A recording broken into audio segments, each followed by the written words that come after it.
আসসালামু আলাইকুম। আম্মুকে বললাম বিশ্বকাপ যেহেতু চলতেছে ব্রাজিলের একটা জার্সি কিনে দেন, কিন্তু আম্মু তো কিছুতেই আমাকে জার্সি কিনে দিল না। সেজন্য আমি আজকে বৃষ্টির ভিতরে বসে গেলাম জার্সি বানাতে। যদিও জার্সিটা আমার পরা যাবে না, কারণ আমি জার্সিটা বানাচ্ছি কাগজ দিয়ে। তো শুরুতেই আমি হলুদ একটা কাগজ নিয়ে বসে সেটা হাফে ভাঁজ করে দিছি, তারপর সেটাকে আবার দুইটা ভাঁজ দিয়ে নিলাম। জার্সিটা বানানোর জন্য আমি কাগজটা কোনো সাইজ দিয়ে ভাঁজ দিইনি, যে যেরকম বড় চাই সেই হিসেবে কেটে নিলেই হবে। আমি যেহেতু ছোট জার্সি বানাবো তাই ছোট কাগজ নিয়েছি। তারপর কাগজের এক মাথায় ঠিক এইভাবে আমার মতো করে ভাঁজ দিয়ে নিতে হবে।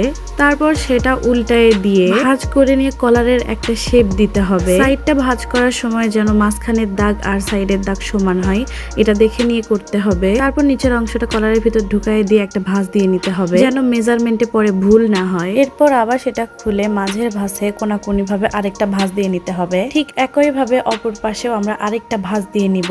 এবার পুরো নিচের অংশটা আগে যেমন লাগানো ছিল ওপর ঠিক তেমন ভাবে লাগাই দিব। এই তো আমাদের জার্সি বানানো রেডি। তারপর আমি অফ ক্যামেরায় কালার দিয়ে এটার লোগো আঁকিয়ে ফেলি, আর এই তো আমাদের জার্সি রেডি।